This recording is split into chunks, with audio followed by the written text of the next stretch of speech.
أعوذ بالله من الشيطان الرجيم.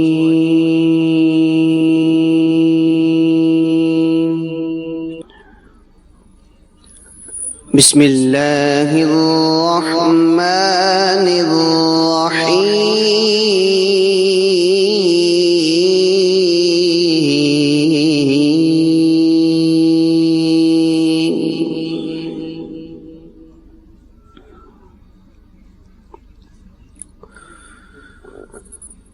وإذ يرفع إبراهيم القواعد من البيت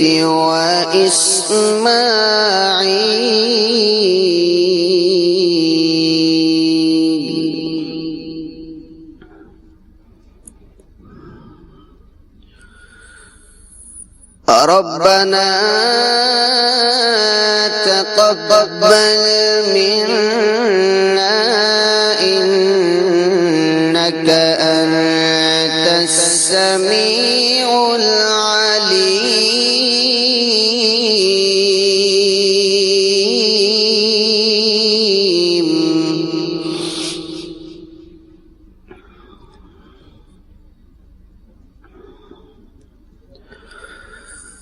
ربنا واجعلنا مسلمين لك ومن ذريتنا أمة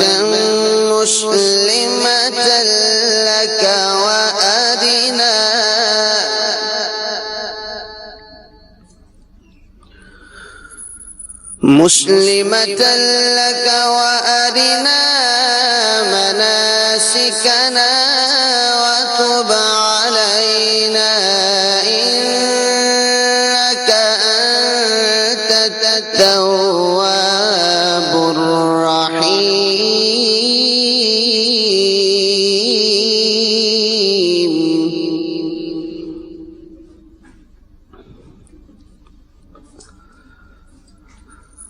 ربنا وابعث فيهم رسولا منهم يتلو عليهم آياتك ويعلمهم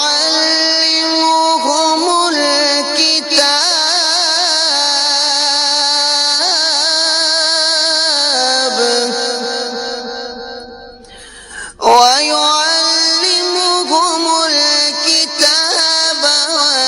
والحكمة ويزكيهم إنك أنت العزيز الحكيم.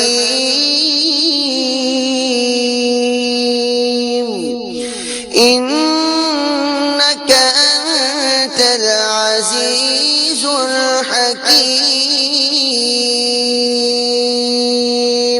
صدق